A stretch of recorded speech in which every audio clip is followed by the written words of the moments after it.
30 seconds to air. I don't see it.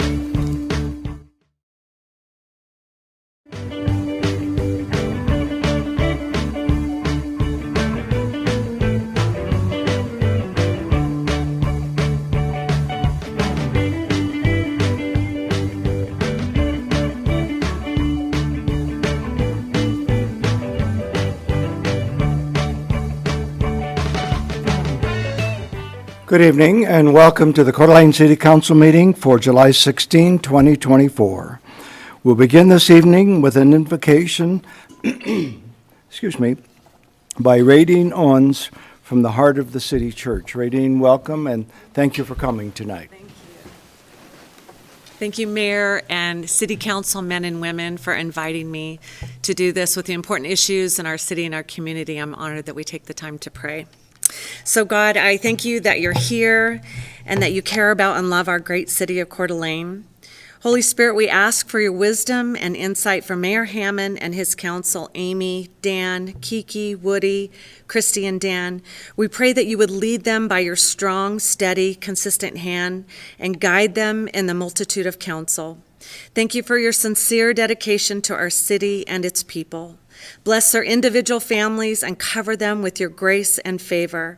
I ask that you would keep watch over our community, that you would surround us with your shield of protection according to Zechariah 2:5, and cause our community to prosper according to Deuteronomy 29:9. I pray that each important topic to be discussed and considered would be done so with great respect and honor by all who are present. God, I speak your blessing over this meeting tonight according to Numbers 6. The Lord bless you and keep you. The Lord make his face shine upon you and be gracious to you. The Lord lift up his countenance upon you and give you peace. We pray in the powerful name of Jesus. Amen. Thank you. And now I would ask Councilman English to lead us in the Pledge of Allegiance. Sure. I pledge allegiance to the flag of the United States of America and to the republic for which it stands, one nation under God, indivisible, with liberty and justice for all.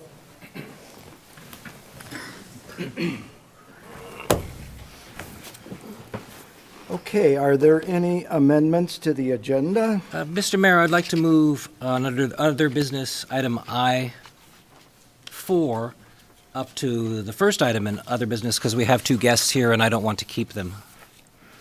Okay, Thank you. we're going to do that and you'll help me remember at that point. I shall. Thank you. Okay, we have a proclamation tonight, and it really has to do with entrepreneurism, and I will read the proclamation. Whereas Lemonade Day is an annual experimental program designed to teach our youth the essential skills of entrepreneurship by guiding them in starting, owning, and operating their business. And whereas the City of Coeur d'Alene recognizes the importance of fostering an entrepreneurial spirit in our community's youth, contributing to their personal development and the future prosperity of our city. And whereas Lemonade Day's entrepreneurial program empowers youth by teaching them to earn their own money, set goals, boost self-esteem, and develop innovative mindsets, providing them with valuable entrepreneurial skills for life. And whereas the community's involvement through mentorship, sponsorship, and patronage is crucial to the success of Lemonade Day, fostering a supportive environment for young entrepreneurs in Kootenai County. Now, therefore, I, Jim Hammond, Mayor of the City of Coeur d'Alene, do hereby proclaim July 20, 2024 as Lemonade Day. And we have Bretta Provost and, okay, it's got to Wow. Worry up there. Lemonade? Okay. And I present that to you, and if you would like to share a few words at the podium. Thank you, and thank you for bringing this up. Thank I you. think that we really need to consider this as an essential part of what we do for our children. That is, teach them how to understand business, how to budget, understand money, and also how to interact with other folks. And I'll let you go. Very good. Thank you. So Beretta Provost, a longtime resident of Coeur d'Alene and a longtime entrepreneur, very excited to bring Lemonade Day. Not only is it the first time in Kootenai County, but the first one in all of Idaho. So I would like to continue to have this program and have it expand. So want to encourage everyone to go out on this Saturday. Most kids are going to be out between 10 and 2. And we do have a map if you go to lemonadeday.org and look for Kootenai County under how to get involved. And you can see a map of where all of the kids are going to be, and hope that this is something that we continue for a long time to foster entrepreneurship in our youth in Coeur d'Alene as well as the state of Idaho. So thank you. Thank you very much. Wow. Next, we have a presentation on our annual audit, and Tony Hackwith is here to provide that. Welcome. Thank you, Mayor and Council, for allowing me to present findings for your September 30th, 2023 audited financial statements. I have a brief presentation, and you can stop me with any questions, and if I'm unable to answer them, I will direct them toward Mr. Tymason. Okay. Your financial statement audit is required by Idaho state statutes, and the primary purpose is to assure that your financial statements are fairly stated in all material respects, that you can rely on them, and then also that they conform to generally accepted accounting principles as well as governmental GAAP. We issue 3 reports as a result of our audit procedures. One is your independent auditor's report, which is on pages 1 through 3, and this is a report over your financial statements as a whole, whether they are materially stated. And our opinion on that is called an unmodified opinion or a clean opinion, meaning that you are able to rely on your financial statements, that they are materially correct. As a governmental entity, we're also required to issue a report on your internal control over financial reporting and also on compliance with laws and regulations. That report also is an unmodified report. And then the final report is a report on your compliance with federal programs. And the federal program that was audited this year was your ARPA funds. And again, there were no compliance issues there, so it is a clean or unmodified opinion. Have a few highlights for the general fund, excuse me, and some financial graphs to go over. The general fund is your chief operating fund of the city. That's what all of your general expenditures are paid out of. Your revenues from property taxes, state revenues, and other miscellaneous revenues are recorded in that fund. At the end of September 30th, 2023, the fund balance of the general fund was $18 million. Your unassigned fund balance was $13 million, which represents 25% of your revenues and expenditures. And I'll go over the fund balance and why it's important and your historical information on that in a couple of slides. Your general fund revenues increased this last year by $4.9 million. 1.7 was an increase in property taxes, which mainly was due to the Lake District closing, which was one of your urban renewal districts. And 2.7% was an increase in federal grant revenue. Again, the majority of that is your ARPA funds, which was recognized this year against the expenses for that income. Your general fund expenditures increased by $7.5 million or 17%. Some of the increases were due mainly to public safety, which increased by $2.1 million or 8%. This was due primarily to an increase in wages and benefits, the hiring of an additional firefighter, and an additional applications analyst in the police department. The public works expenses increased by $1.3 million from the prior year, or 24%, and most of this was due to overlay and chip seal that was performed.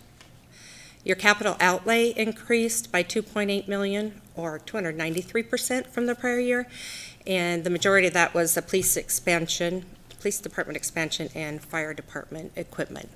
And that'll go up and down each year as needs for capital outlay. This is a graph of your general fund revenues and expenditures over the last 5 years.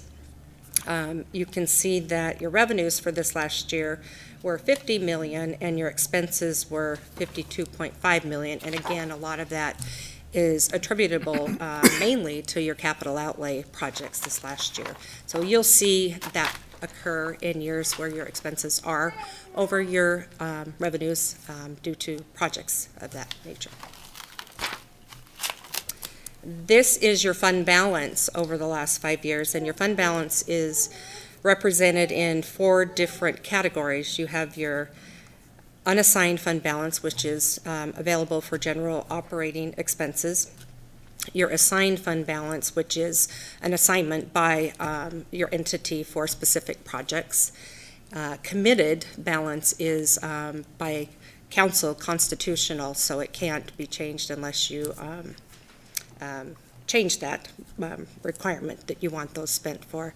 And then you have restricted funds that are from an outside source. So your grant funding generally is in that category. They're restricted primarily for certain projects. I have a question on this chart, Sure. Mr. Mayor, if that's okay. Why aren't there totals listed here? Those represent the total of your fund balance. Yeah. Divided into the different categories. I understand, but there's no grand total for the total amount of fund balance. Your grand total, if you turn to page, But I'm referring to the chart, and the chart is based on percentages listing dollar amounts. And so, therefore, it makes it seem like, just observing it, that the fund balance remains flat and that these different categories change their sizes over time, when in fact the totals aren't reflected here, which makes it look a little bit weird. okay. As I stated, the general fund balance at the end of the year was 18 million in a previous slide. And then I'm just breaking out that amount, but certainly. It's just unusual to see a chart that mixes discrete numbers with percentages. With totals, not percentages. Yes. Yes. But the graph on the right side, or the left side is percentages. Sorry, yes, sorry. It's just unusual to see You're that correct. kind of presentation. That should not be there. Thank you. Yes, sorry, I wasn't following what you were saying. Yes, I agree. And with the police department expansion, which, looked like this big giant percentage, but weren't those also mostly ARPA funds? Correct. Yeah. Yes. So Yes. that's exactly Yes, what they the were for. police Yeah. expansion, the firefighting equipment, yeah, and other good. items of that. Yep. Radios, yep. It can protect you from unnecessary borrowing, and if you do need to borrow, it can provide you with a better credit rating. Someone's excited about that. I agree. So the Government Finance Officers Association recommends at a minimum that you have in fund balance either 2 months, 60 days of general operating revenues or expenses. And for your general fund, those generally align your revenues and expenses. They're not significantly far apart. That's why they say both. I'm sorry, Mr. Mayor, may I ask her a question? Just jump in. Okay. Can you give me the dollar amount on 2 months? Yes, so, well, I can give you the day's expenses, but I don't have that dollar amount Okay. right in front of me. I don't have my calculator, but. That's all I can tell you that you have 3 months in Oh, okay. operating expenses or expenditures in your general fund, Okay. unassigned fund balance. So that is not any of the committed or that sort. Okay. Your total expenses for your general fund this last year were 52 million, so if you divide that into the 365, then you can get Okay. your days. Good. And you can see that last year was 95 and the prior year was 108. 2020, you had just 69, and The 60 days recommendation, that's just a general. It varies entity to entity based on your needs and your resources, So your operating expenditures, 60 days are very consistent, like I said, with your revenues. So 90 days this year, 96 in the prior year, 104 in 2021, and then 74 in 2020. The proprietary funds, your main proprietary funds, which their revenues should exceed the expenses and provide for capital expenditures and things of that sort. So they shouldn't break even or just overly break even like the general fund. So water and wastewater are your primary proprietary funds. Water fund this last year, your revenues increased by $983,000, which was a 14% increase from the prior year, and much of that was due to growth and also a rate increase. Your operating expenses increased by $466,000, or a 6% increase from the prior year. And your net income for operations was $352,000. The prior year was actually a loss of $165,000, which indicates a need for rate increases in that fund. Your wastewater fund, the operating revenues increased by $823,000, or 6% from the prior year. Again, that was mainly due to growth and a rate increase. Your expenses increased by $249,000, which was a 2% increase. And your net income from operations was $4.2 million, and 2022 was $3.6.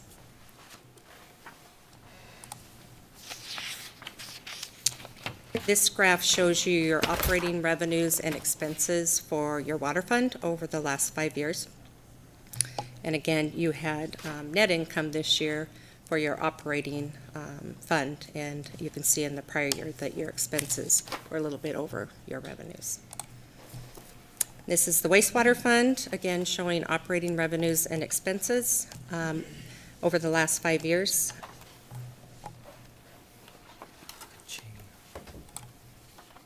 And then that completes my presentation. I'd be happy to answer any questions that you have. Questions?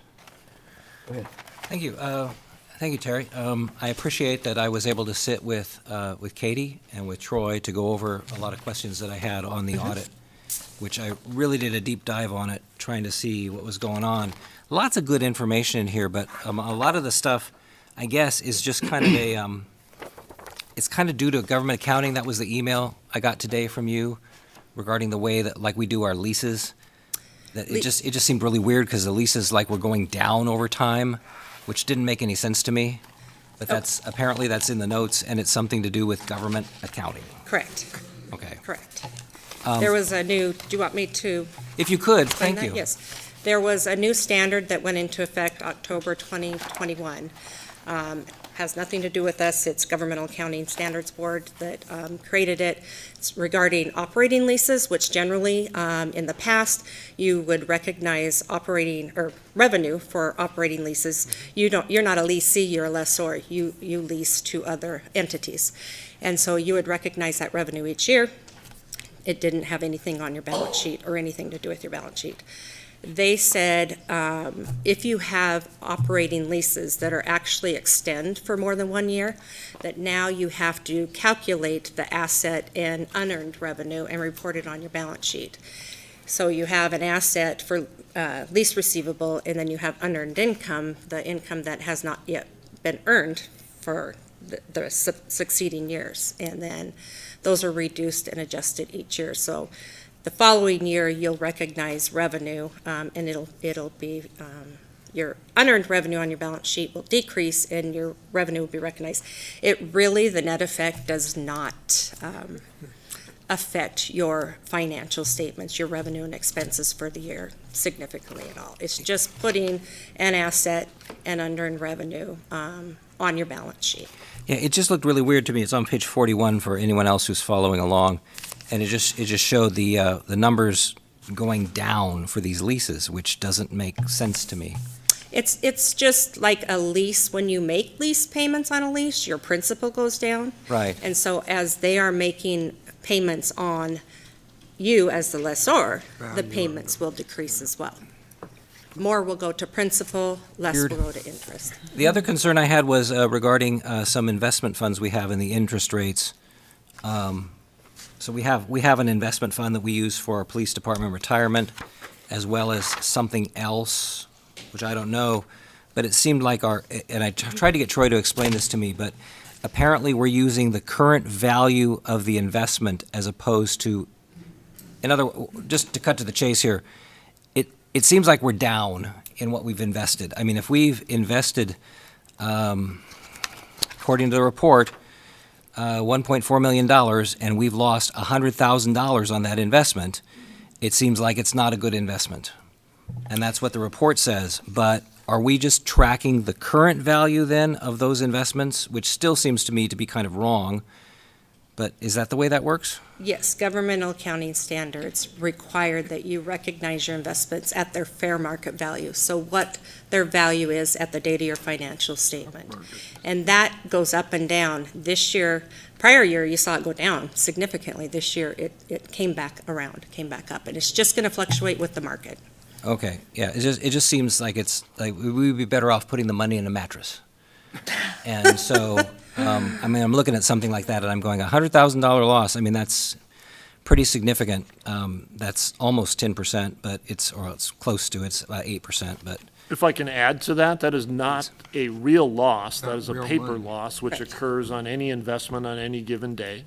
And then following back up on the lease, we don't have a guarantee that on a 5-year lease, that in the 6th year it will be renewed. So there will be a significant reduction when you're forecasting income because that lease renewal has not taken place and you only contract for X number of years on the different leases that we have. Thus, the principal would significantly decrease in year 5 of a 4-year lease because we don't have that renegotiated.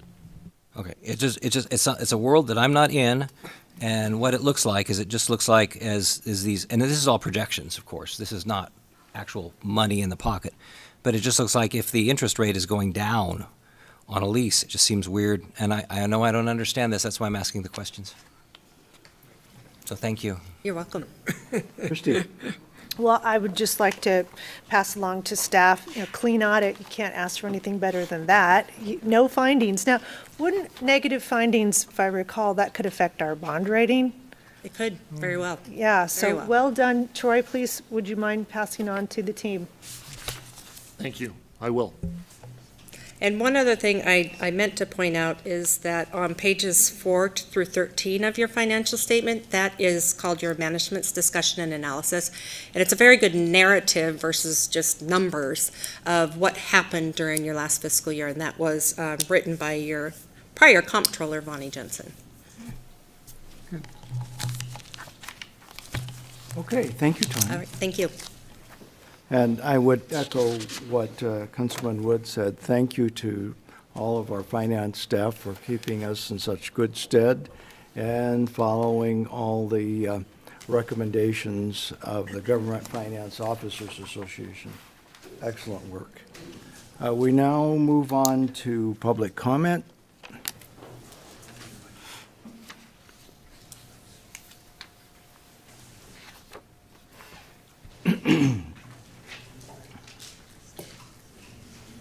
I would remind you, while Troy's bringing that up, that there is a clock over here with a timer. It shows you when your 3 minutes is up. It will make a beeping sound, and I appreciate it if someone keeps to that 3-minute limit. First one is Lois Betro. Welcome. Thank you. Over the past few months, I have been incredibly disgusted with what I've seen from this council. For example, 2 weeks ago, you passed a hate crime ordinance. It is not the city council's job to be thought police. Not at all. It is not your job to influence or propagandize the people. It is not their job. It is not your job. It is also not your job to influence free market. For example, recently you passed things that influence the security industry. That does not help law enforcement. That does not help the free market. That only makes things worse. People need, if you speak about opportunity, like entrepreneurship, but your constant intervening in the free market is completely unacceptable. I am calling upon patriots around the area, in the media, in the local government. We are the majority. I'm calling upon them to recall all 6 council members immediately. Thank you. Mariana Cochran.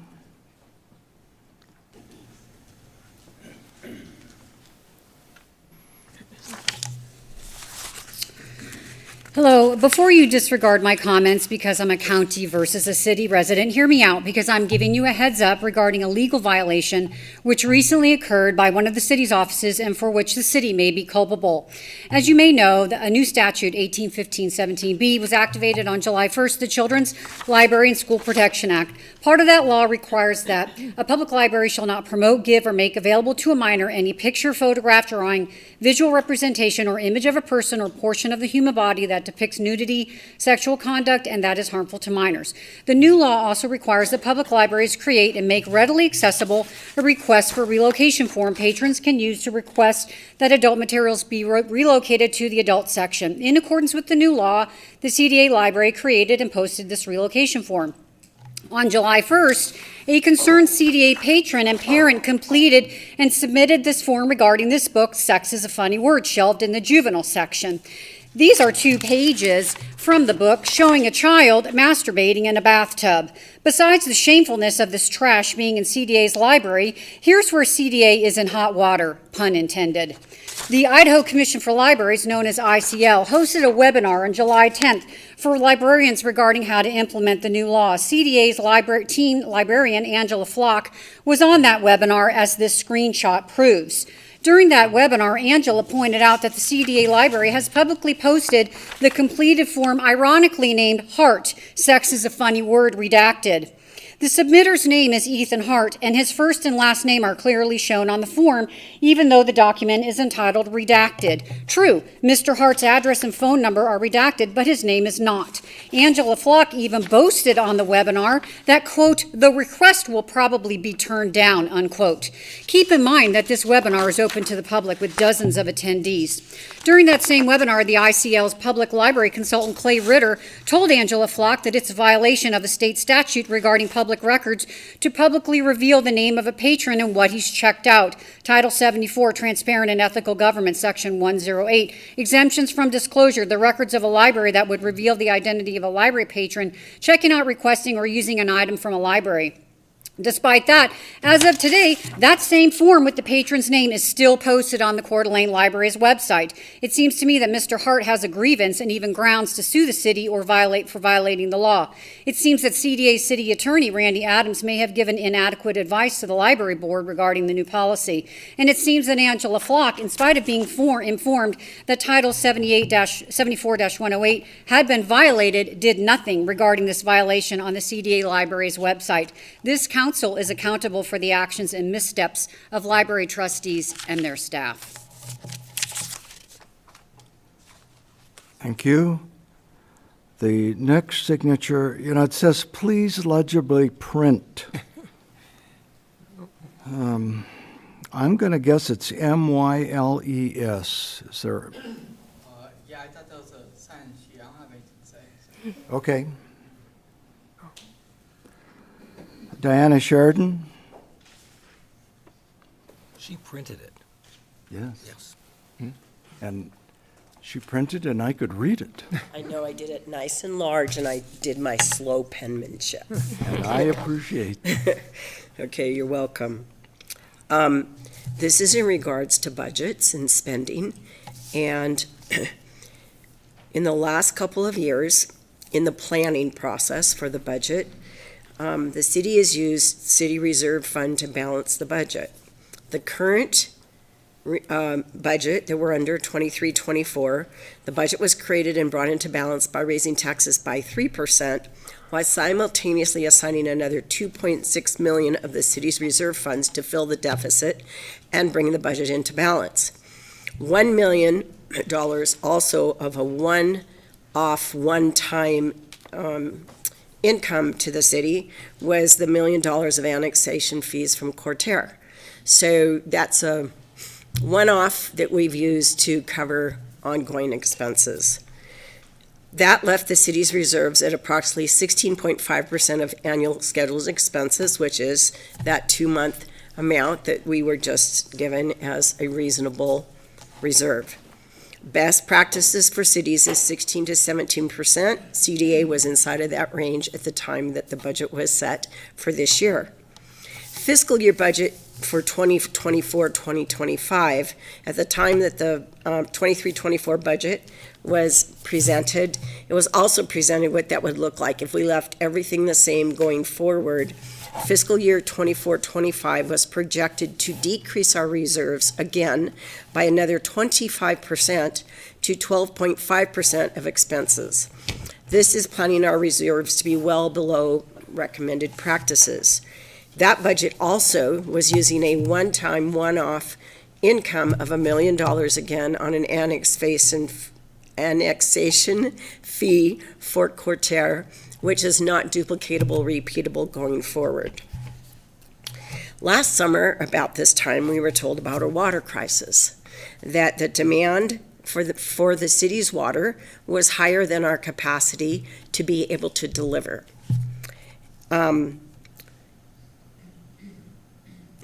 That's number one. Number two, in the last while, I've become aware that I believe when it rains here, the sprinklers still go off. Like, our parks are one of the biggest users of water, and the system that we currently have, there's no moisture regulator on our sprinkler systems, which means our high volume of use isn't as necessary. It could be controlled by putting a system in place that would help reduce the usage in each of our parks.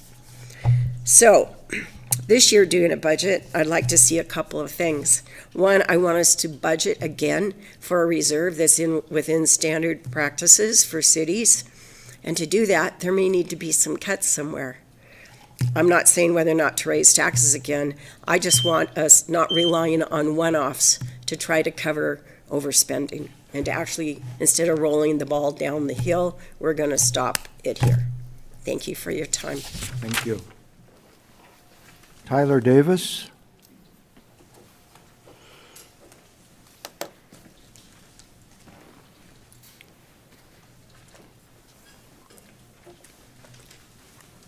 Good evening. Hello. Thank you, Mayor and Council, for your time. Congratulations, Jim Hammond, for your service and announcement of early retirement. I definitely appreciate your service, especially understanding how it bleeds between here and Post Falls and North Idaho in general. I certainly understand the value of time, so thank you. Thank you. Appreciate your time, guys. My name is Tyler Davis. I own Live After 5 here in Coeur d'Alene. Sorry, I'm a little parched. I was in front of you 2 weeks ago with the hope of meeting with you in a general session to avoid the inevitable that is about to embark. I did have the opportunity to meet with these two guys, your city administrator, your city attorney, and the parks director on Thursday of last week in hopes of avoiding a nonsensical lawsuit, guys, that just doesn't need to happen. You know, as I mentioned the last city council meeting, we're not in breach of contract in any way. We have backers, we have supporters. The only thing this is going to do is channel us into either one of two roads: a bankruptcy that could easily be averted, or a lawsuit that could easily, at this time, be averted. Live After 5 it was built 12 years ago. As I mentioned last city council meeting, I've invested over donated over $125,000 to local nonprofits, $75,000 towards the K27 memorial pond that's there, but also $350,000 of my own cash flow as well into this thing. There's a series of events that have occurred since COVID that has led us down this path, but As I mentioned last time, it needs to be a nonprofit. We found a solution to do that. We have letters of intent, backers ready to go. We are fully funded to go. We have sponsors and vendors that are ready to go this summer. And, you know, there's no reason it should go this direction. We are very confident in our ability to file suit, and we will file suit this Friday if this isn't averted prior to that. So I'm asking for you guys to really employ your attorney, your city administrator, your parks director, and to guide them against this, because there's zero doubt in our mind how this is going to turn out. We've given proper notice. I'm here as a resident, longtime resident of 16 years. This is my home. This is where I've invested my time, my family, and, you know, we are very confident how this is going to turn out, and we will show a breach on the other end of your part of this contract that has already been documented. But it's fallen on deaf ears for whatever reason, and I'm here on behalf of my sponsors, vendors that literally are in waiting and holding pattern, waiting to find out when our next event's going to be. So with that being said, guys, in lieu of having the opportunity to speak with witnesses, and it's important to point out, I could send 2,000 emails out and have a ton of people here in public testimony like I'm here in front of you to be here in support. But I appreciate your time. Thank you. Cheers. Aaron Fletcher?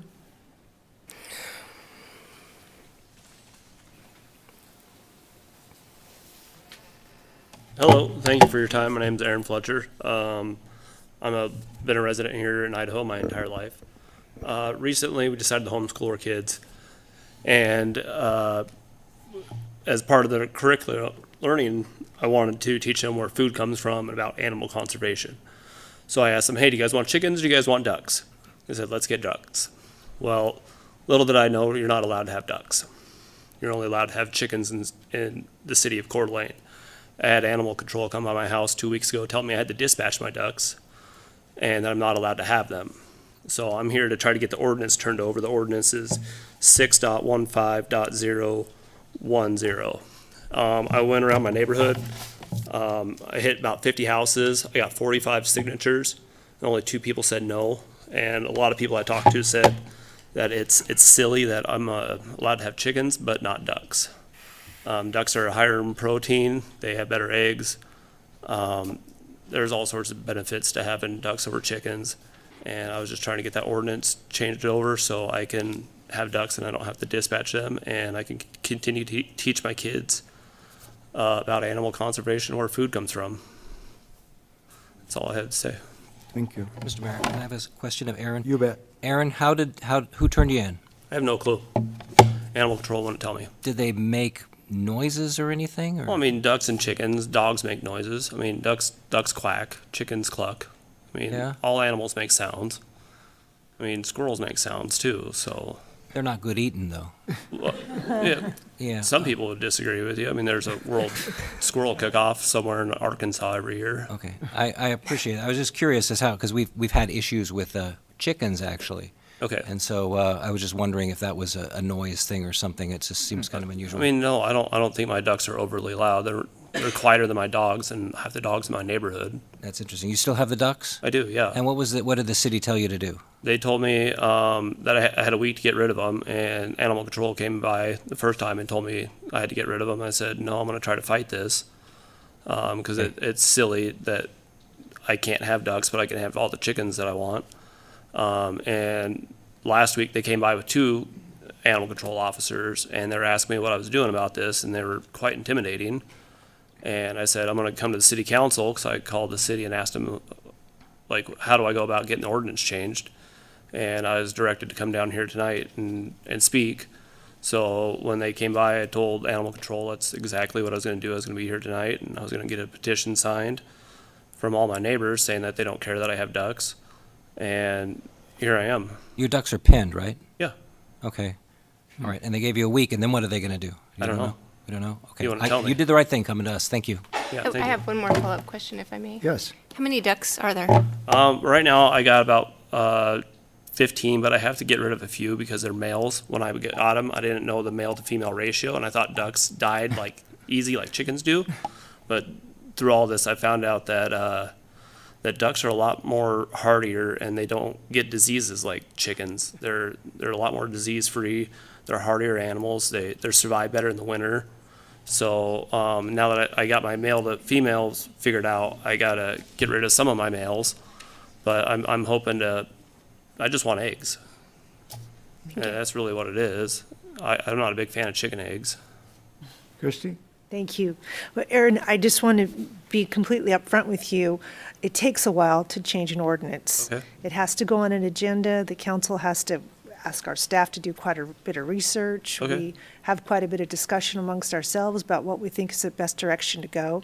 So I appreciate that you came here tonight. Yeah. But I don't want to send you away with, well, I came before council, that you would never have to answer to animal control again. Oh, I know that I'm expecting them at my door sometime tomorrow.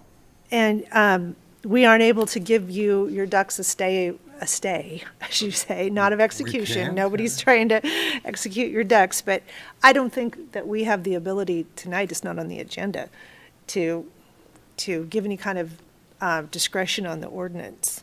I don't believe that. If somebody wants to correct me. Nope, and We I can think that give it's direction. something, excuse me. Sorry. What? Well, they have one more month to interrupt you. Oh, yeah. Well, they can I think pardon it's a something that turkey should be at taken under Thanksgiving. consideration in October or further. Yeah. Thank you. Okay, so what do I do when animal control comes by? Do I have to get rid of my ducks and wait for the ordinance to change and get more ducks, or what? You need to comply with the ordinance, and you can go through every process you want to come forward and try to get the ordinance changed. You've started that tonight, and maybe we can have some good discussion on that, but you don't I want to be. suspect it'll need to go through the planning commission as well as Right. zoning issue, so I wish he could keep his ducks. certainly. Maybe someone could take them Could for a board while. them for a bit, yeah. And boredom. Start a They're boarded GoFundMe now. duck sitting I don't campaign. really know anybody that has property that would allow me to bring ducks to their house. I know Hayden allows it and Dalton Gardens allows ducks. They changed the rule back in 2020. Hayden did to allow ducks in their backyard along with chickens. Yeah. But I mean, I could try finding somebody that can let me do that, but That'd be best, and then, go through the proper channels and try to get the ordinance changed. okay. All right, and what would the next step be for me in that? Or just kind of, since I brought it up to you guys, just wait It'd for be you a guys good to act? idea for you to visit with our city administrator. Okay. All right, It thanks. started, yeah. Thanks. Thank you, Aaron. Martin Reigard? Hello. Well, I feel kind of like he stole my thunder. I'm his neighbor, and I've been helping him with this. I was there when animal control came and noticed how nasty they treated him, and we talked about this, and so I actually suggested we do what Aaron said we did, and I just want to say a couple of things. Is it okay if I tell you a little bit about what I encountered with this? And I'm a wildlife biologist by degree, but I don't know much about ducks except for hunting in the fall, So, so I'm here in support of Aaron. We were wanting you to consider, which adding duck to the statute. I spent a whole day researching ducks versus chickens just to see, like the Ben Franklin, what's the difference? And ducks, believe it or not, won out on the kind. If you were going to have one or two, chicken or duck, ducks won, because they're cleaner, they're quieter. Mrs. Woods or Mrs., to answer your question, they're quieter. They're more disease resistant. I couldn't find an incident where a duck had bird flu, which is a good thing. They eat invasive species, slugs, spiders in your yard. When I say they're cleaner, they swim in little pools and they keep clean, and they aren't rolling in dirt like chickens are. Just a little information for you.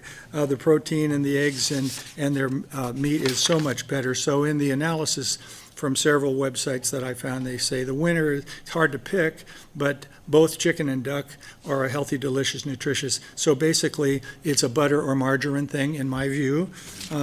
So let's see, what else did I want to say? Well, Aaron said Hayden and Dalton allow them. I particularly walked our streets, just our local, our two neighborhood streets, and everybody but two people, as he said, couldn't believe this was an issue and said, "Are you kidding? I used to have ducks when I was," and I talked to a lady today, she was born here. She said, "We had ducks, we had goats, we had chickens, we had everything in Hoffman Estates, Dalton Gardens, where we, not Dalton Gardens, but Hoffman Estates by the high school." So that was interesting. So we had overwhelming, opinion that this is not fair, that the only fowl we can have is a chicken. So that, I believe, is all I wanted to add. And with regard to noise, I think this is important because I live across the street and two houses up, and my neighbors behind me had chickens, and the chickens drove me crazy. But the ducks are quack, quack, quack, quack, quack, quack, quack, and they're nice. Oh, and I wanted to say one other thing with regard to animal control. When I first heard them discussing this, Aaron told me because I was looking at the things that could be bad about a duck. Well, they fly over into your neighbor. No, not his ducks, because there are special species that are they're protected. They're protected species. His ducks were, but Fish and Game, the police said, well, they have to talk to Fish and Game. Fish and Game came back and said, well, you can go ahead. They're on the endangered species list, his ducks, and they said you can go ahead and kill them. So I thought that was crazy. So thanks for your time, and I would suggest to him to go ahead and ask you to go ahead and put it on whatever docket we have to address this, because if out of 45 people, we only had 2, and one person just said they didn't want to break the law. They weren't listening. I didn't want you to break the law. Thank you. Thank you. Appreciate it. Mr. Mayor? Yes. May I ask Randy a question Bet. on this? Randy, do we have any recourse at all to help with a situation that is unusual like this, that we're going to put it on an agenda or discuss putting it on an agenda so that he doesn't have to kill his ducks?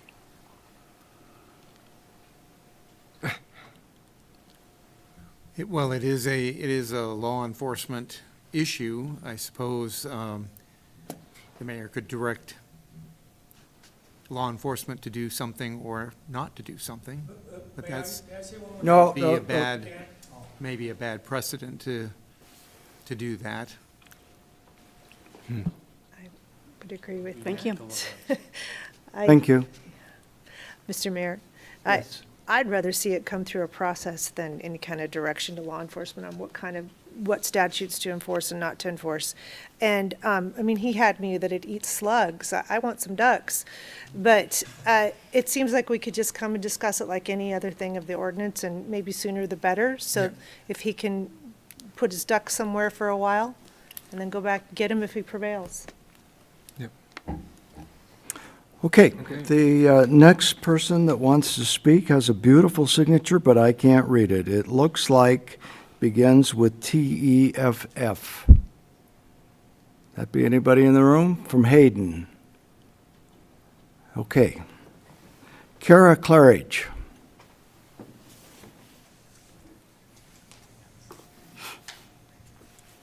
Welcome, Kara. Thank you. Kara Claridge from Coeur d'Alene. And I want to start by saying that was a beautiful invocation by Radine Owens of Heart of the City Church, and that she and her husband, J.O., have upheld biblical values in our community for many years and have personally ministered to my family in regards to faith and healing. It was great. So tonight I'm here to ask that you repeal the hate crimes bill that was passed at the July 2nd meeting. Though I recognize your concern for dealing with certain incidents in Coeur d'Alene, I think it's a chilling way to go about it. What is the process for charging a person on their intent to intimidate someone, for example? Couldn't this be abused very easily by a few people in positions of authority that could arbitrarily claim the moral high ground? In my opinion, this law will not solve the problem in the way you are hoping and may actually backfire on you. At the last meeting, there appeared to be a coordination between groups already networking behind the scenes, potentially reporting, sharing, and funneling perceived hate speech up the chain to the FBI over the last few years. Ironically, it seems like it's the conservative Christians that keep ending up on these watch lists. You know, the citizens with traditional values. I would submit to you that this feels like a control mechanism to silence speech that you don't agree with. And I don't think that you were elected to be the judges of right and wrong thinking in this city. I've talked to quite a few friends and neighbors who are pretty concerned about this. Yes, maybe this is only the initial groundwork, but it is the beginning of policing thoughts, which has not boded well for many other countries. At what point will simply thoughts or ideas be the crime? There is nothing hidden that will not be revealed. So I think in a way, the cat's out of the bag and you've exposed your desire on this. And I would say at best, this law is virtue signaling. At worst, a coordinated threat to our liberty. So I would ask you to repeal it. Thank you. Thank you. Suzanne Knudsen?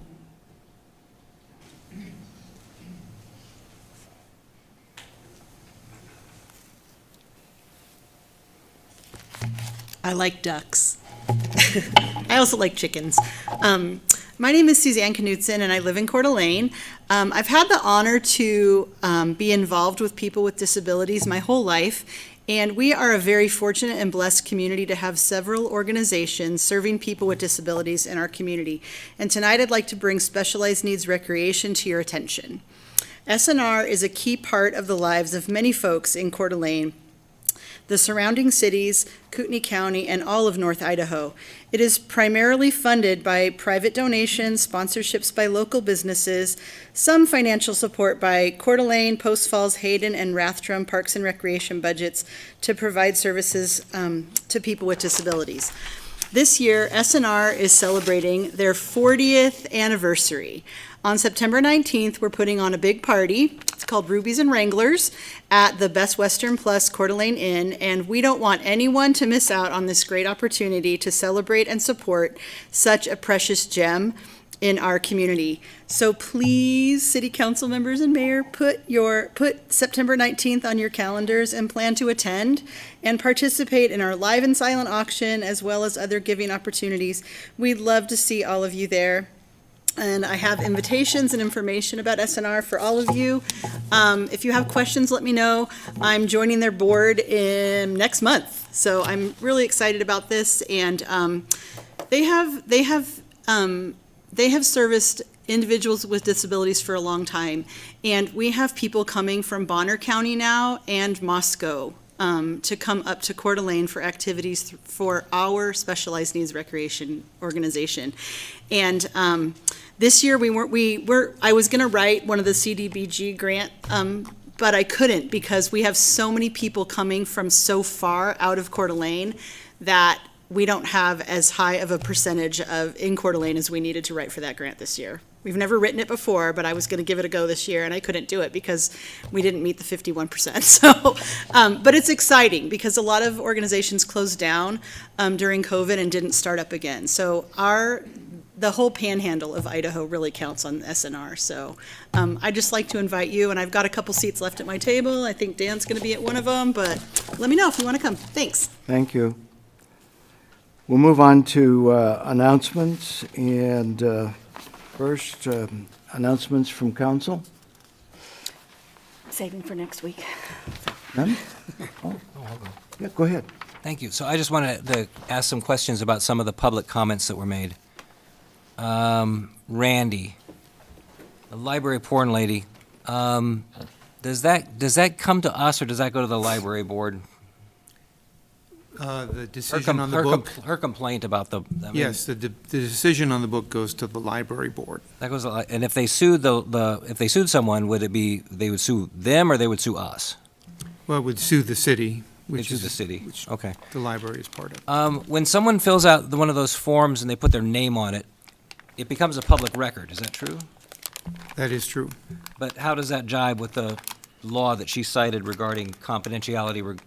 There are exemptions to the public records law. Yeah. And we routinely redact protected material from public records. I did not see this particular public records request, and I don't know where it went and who reviewed it. Okay. But it is a public record if someone, I mean, you object to a book, I mean, I guess that would be a public record. It doesn't show that you checked out the book. I mean, it'd be kind of weird for an adult to be checking out a youth book, but we have a sheriff. Anyway, regarding Ms. Sheridan, she talked about the budget and the water department. I know that the water department has been cutting back on some of their water usage. And so is the Parks Department, yes. That's what I mean. The Parks Department has been cutting back on water usage. Cut back substantially. Yeah. So I know that that's going on. Let's see, and the ducks. I wish you would just say it's okay for him to keep his ducks. I know that Christie disagrees, other council people disagree, but I just. There's just a process we have to go through. But they're ducks. I mean, and we're people, and I don't know. That's just the way I feel. I kind of Can a they come to your house? big heart for animals. It's still in the city. I mean, and my neighbors would say something. So anyway, that's how I feel about the ducks. Anyway, that's all I wanted to say. Thank you. None of those were announcements, you realize. Well, there were follow-ups. I mean, we're not supposed to really engage the public when they do public comment, but I wanted to follow up with a couple of questions that I had. Thank you, Mr. Mayor. You're welcome. I would encourage the council, this was brought up to me by one of our councilors. You all serve on different committees throughout the city, and when you do so and you attend a meeting, it might be great to, when you come back, to share just a little bit about what has happened at those meetings. I think that's a great idea. Well, Mr. Mayor? Yes. I was going to, but then I thought I should save it for our budget workshop, because it's more of a concern rather than announcement. Save From it. Park and Rec. Save Okay, it. I'll save it. Okay, moving on then, Mayor. If you don't read the paper or the news the last couple of days, you might not know that I am resigning from my position as mayor as of August 31st of this year. I've had many great experiences throughout this community in Post Falls and Coeur d'Alene and down in Boise. And I came here 51 years ago thinking I would stay here for 2 years and return to Montana. And I'm very blessed to have stayed here because I've had some wonderful opportunities. A lot of people have provided me with wonderful opportunities, and I thank the community for letting me be such a large part of this community. So I thank the community, and I especially thank this council for working with me and tolerating me, and the staff as well. We really do have an excellent staff. They keep us in line, they make sure that we follow the law, but they also are very protective of your tax dollars and want to make sure that we spend them as carefully as possible and as prudently as possible. So I thank folks for letting me be a part of that for a while. I have a couple of appointments, but before we do that, we have a wonderful new city treasurer, Katie Ebner, and we need to swear her in. So, Katie, would you come and swear?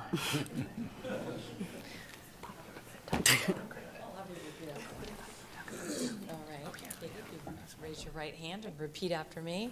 I, Catherine Ebner, do solemnly swear I, Catherine Ebner, do solemnly swear that I will support the Constitution of the United States that I will support the Constitution of the United States and the laws of the state of Idaho and the laws of the state of Idaho and the ordinances of the city of Coeur d'Alene, and the ordinances of the city of Coeur d'Alene, that I will faithfully discharge all the duties of the office of Finance Director and City Treasurer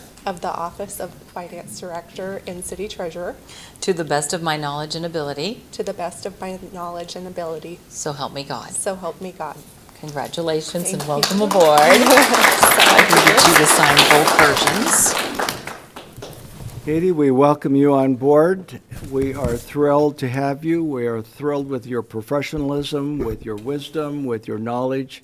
We're really pleased you'll help us out and be a part of our staff. Thank you. Thank you. Is there cookies or cake or anything? What's that? Can I do one more comment? Yes, you may. Thank you. I just wanted to mention to people that One of the issues that had come up in the past year that the council would like to work on is the rezone for North Idaho College, and I hear that that's now going to be taking place in September.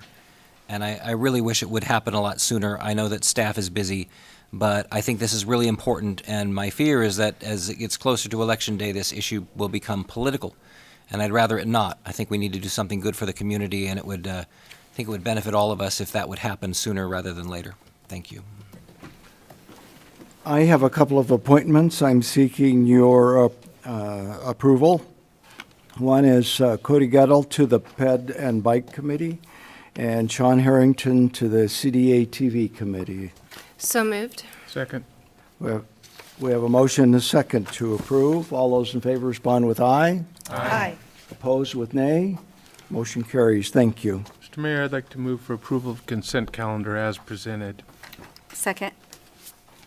We have a motion and a second. Will the clerk take the roll, please? Should clarify that includes resolution number 24-052. Thank you. McEvers, Yes. Gookin, Yeah. English, Yes. Wood, Yes. Evans, Yes. Miller. Aye. And now we will move to Resolution 20-055. Yes. Support. Yes, thank you. You go ahead and take over, Dan. Thank you, Mr. Mayor. So this is Resolution 24055, which is in support of Kootenai County to maintain the North Idaho State Fair at its current location at the Kootenai County Fairgrounds and to provide support necessary to continue operations at the site in future. I'd like to read the resolution. And whereas in 1952, the city of Coeur d'Alene initiated a land exchange with the Kootenai County to move the North Idaho Fair and Rodeo, now the North Idaho State Fair, from McEwen Field to Weeks Field, which was an airport, which would become the Kootenai County Fairgrounds. Whereas the Kootenai County Fairgrounds, located east of and abutting Government Way and Kathleen Avenue and Dalton Avenue, provides easy access to all residents of Kootenai County due to its centralized location and close proximity to I-90 and US 95. Whereas the North Idaho State Fair welcomes nearly 300,000 visitors each year, generates $30 million in economic output, supports 260 jobs, and serves the citizens of the region. Whereas North Idaho State Fair and Kootenai County Fairgrounds host a variety of events year-round, fostering community connections, economic growth, and cultural enrichment through such events as expos, livestock shows, concerts, and more, benefiting local businesses and providing educational opportunities for youth. Whereas the 2022 North Idaho State Fair attracted 168,567 attendees, a 9% increase over 2021, setting single-day attendance records with approximately 18,000 visitors on the last Saturday. The fair attracted visitors from nearly 20 counties across 9 states and featured over 75 acts, including the Gem State Stampede, an annual rodeo. Whereas the North Idaho State Fair plays a critical role in preserving cultural heritage, providing educational opportunities for nearly 1,900 Kootenai County fifth-grade students through hands-on agriculture education, supporting over 300 local 4-H members who participate in market animal projects. Whereas the North Idaho State Fair contributes significantly to local nonprofits, with an annual average of over $240,000 raised for area nonprofits. Whereas the North Idaho State Fair has a comprehensive master plan aimed at enhancing its current facilities and infrastructure, ensuring that it remains a first-class venue for the community and regional celebrations for the next several decades. Now therefore be it resolved that the Mayor and City Council of the City of Coeur d'Alene, that the city supports the North Idaho State Fair and is confident in the fair's continued success serving the citizens of Coeur d'Alene, Kootenai County, and the Inland Northwest.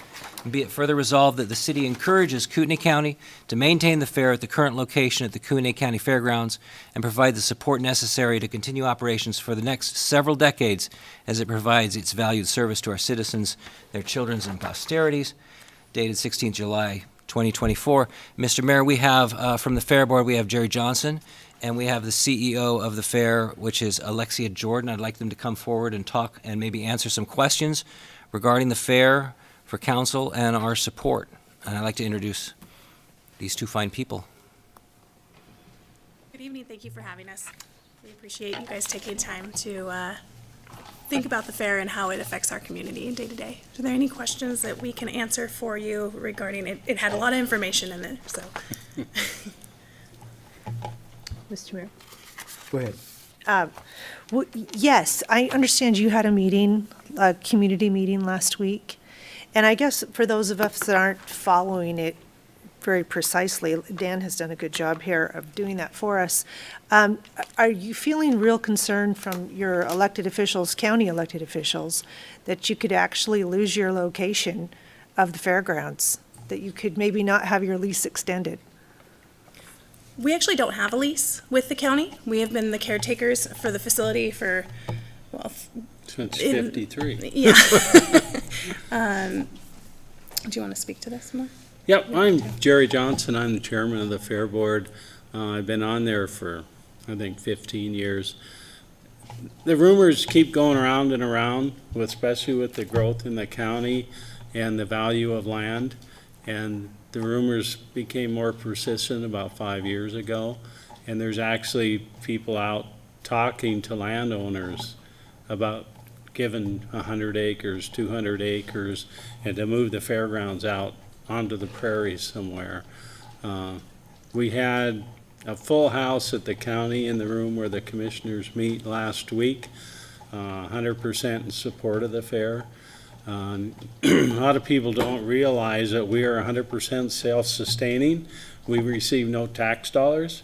When you get your tax bill, a county fair is not on there anymore. We've reached the point we have money in the bank. Excuse me.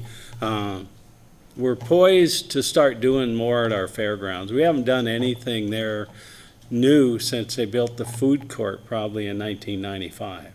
There's a demand in this community to have large exhibitor space. We have the Jacqueline building now. We can accommodate probably 650 people there for banquets like Rocky Mountain Elk, Cowboy Ball. We need something bigger for the community. So that's where we're headed. We're talking a lease. Commissioner Matari suggested that, and so we've been pushing that, and so that's the direction we're going. We'd like 50 years, probably negotiate that down, but we have nowhere to go because there's no money to do it. You know, you look at your budget, you look at the county budget, there's no room anymore for a $300 million move to the prairie. You just look at infrastructure, you look at all that stuff. So we're good where we're at, so that's where we want to stay. We want to do it. People don't want to donate large sums of money to build a new building if they don't think we're going to stay there. So that's our push right now, is to stay there. You know, we're not in the city, but we're surrounded by the city, so we appreciate your support. So. A couple questions, if I could. So I was thinking back to 52 when it was right out here, and I was brought back some memories. Couple things. You guys are getting squeezed. Sheriff wants more room. The jail wants more room. Kootenai Fire just took some dirt, right? Do you think at some point in time that they would be moving? Is that the squeeze you're feeling? Sorry, this is probably not the appropriate place or time to be asking these questions. A quick answer to your question, Woody, is we leased the fire, Kootenai Fire, 1.5 acres of land in an area that we really weren't utilizing. In exchange for that, we received $350,000 for our capital reserve fund. That did several things. One, I live in Dalton Gardens. I now have fire protection. I haven't had fire protection in ever. You know, they used to have a fire station there, but nobody was there. So that's one issue. We did put in this proposed memorandum of understanding, I think a better term than lease, is we would negotiate with the county if they needed up to 7 acres to do something to, you know, expand the jail and something with the Justice Center, that type of thing. So we are trying to be amenable to making some changes because we understand where the community's going and the sheriff, but the sheriff, in fact, is moving a lot of his stuff out to the old Kootenai Electric building, which the county bought several years ago. And they're spending a ton of money out there to bring it up to code. So, now, you guys have done some interesting projects. I know in the past we worked with you in getting you water and supplying sewer, our sewer system, and made a deal. It's always been a partnership, I always thought. Yep. And I was thinking the RV park, how is that doing? It's it got us through COVID. You know, I guess it's a good income stream for us. We use your Clayton well to irrigate much of our grounds because of the arsenic level in there. Right. So we pay the power and a pump and all that, but it's your well.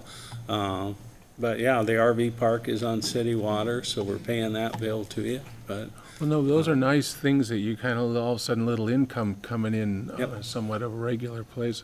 I think you guys have always done well, and it's, in the last 10 years, it's changed quite a bit. It's cleaner, it's painted, it's brighter, you can tell there's some vibe and energy into the place besides just the fair. you well, know, 10 so- years ago, we were almost broke because of a variety of reasons, but Alexia came on board, and I guess we got $2.5 million in the bank today, so. To add to your squeeze question, our current master plan, which I'm going to go over with the commissioners on Monday, the 22nd, at 10 a.m., it really maximizes what's remains of the facility. So which once was 110 acres is now 81 acres, but it really maximizes what we have and utilizes it well. So without a doubt, we could flourish there for many decades to come. You guys do a great job. Dan? Yeah, and well, since you're the experts, actually, what is your opinion on ducks or chickens? And I have to say, we lived in Bayview for a while on a float home, and ducks were some of our best friends, so I think there's room for both, actually. As that gentleman walked away, Alexia gave him her card and said, we'll help you find a home. We can help find a temporary home. We've got resources. There we so. go. Thank you. Okay. Not on the fairgrounds, but there's lots of other. There's lots of duck people. But we are a site for emergency things. We Yeah. take in a Oh, lot of yeah. animals when animal control, mostly the county, but if they get large groups of animals, that's where they bring them. Yeah. We were very Is it- busy last fire season Fires, with yeah. animals. So, Mr. Mayor, if there's no more questions, I would like to make a motion thank to you. approve Resolution 24055, which is an expression of support for Kootenai County to maintain the North Idaho State Fair at its current location, Kootenai County Fairgrounds, and to provide the support necessary to continue operations at that site into the future. Second. We have a motion and a second. Discussion on the motion. Just one more thing to add, and they did mention it, which is on Monday morning, which is July 22nd, at the county building at 10 a.m., there is a workshop, I believe, and if anyone's interested in supporting the fair, I'd encourage you to show up and express your concern to the county commissioners who make the ultimate decision. Thank you. Will the clerk take the roll, please? Wood, Yes. Evans. Yes. Miller, Aye. McEvers. Yes. Bookin, Yes. English. Yes.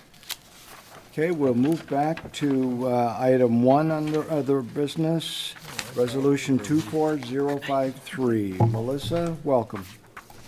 Thank you. Good evening, Mayor and Council. I have a classification and compensation amendment to our current plan. Specifically, the position is for our programmer. Our programmer currently sits in our municipal services department in our IT division, and we have one city programmer. We amended the job description and updated the minimum requirements, increased the programming experience up to 3 years.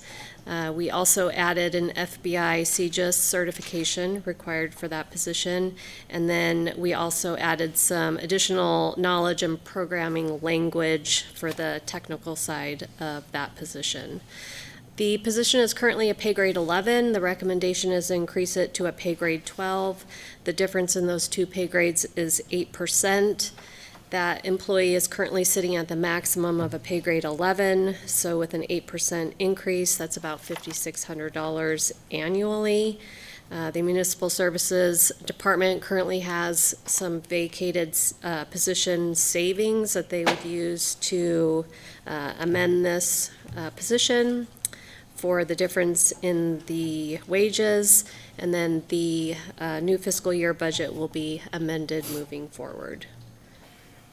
So with that, stand for any questions. Questions? Go ahead. Woody? Melissa, so when we update something, is that a new position, or is it somebody that's already there and you're requiring more from them? So this is a current classification in our employee staffing. This person and position has been with the city for numerous years. The FBI CGIS certification is being added, and the minimum years, if we were to refill the position, would be higher. So this person in this classification currently meets these requirements, but throughout the year, we generally pull certain classifications and review them for leveling and make sure that they're where they're at.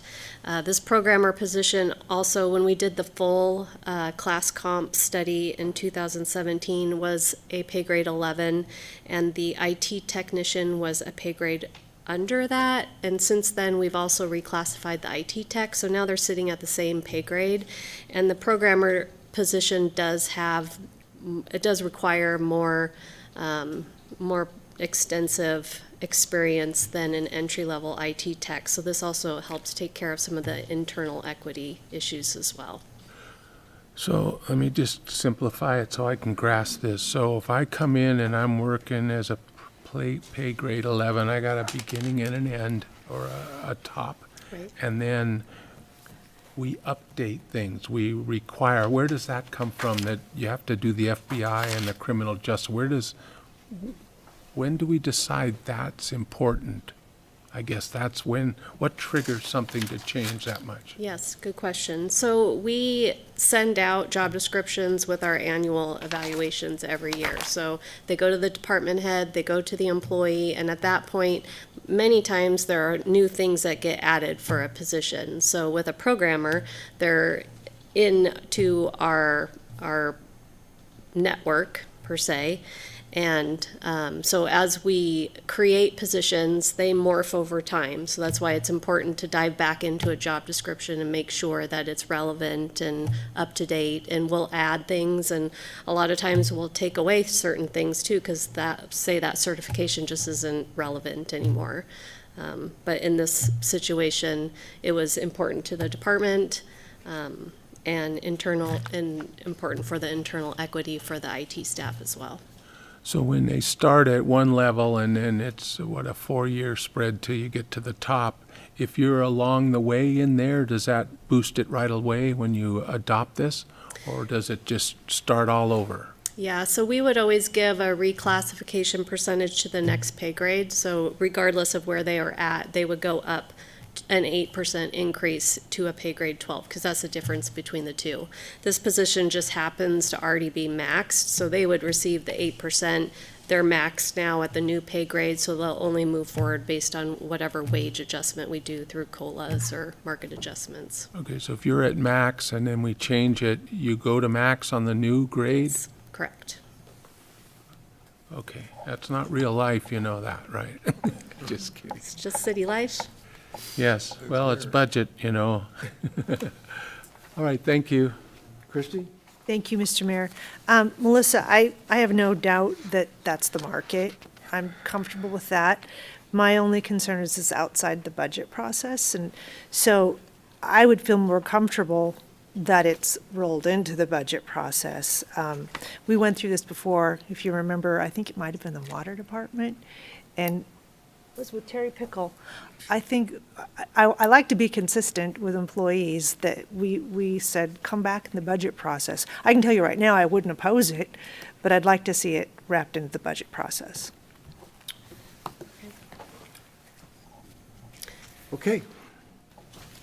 So, Mr. Mayor, I would like to make a motion to approve Resolution 24053, which is an amendment to the city's current classification of and compensation plan, specifically to the programmer classification. Second. We have a motion second, seeing no further discussion. Well, I'd just like to add one more thing. I still think he's underpaid, but, that's my comment. Okay. Thank you, Mr. Mayor. You bet. Will the clerk take the roll, please? Gookin, Yes. English. Yes. Wood, Well, yes, I just wanted to see it in the process, but I do approve.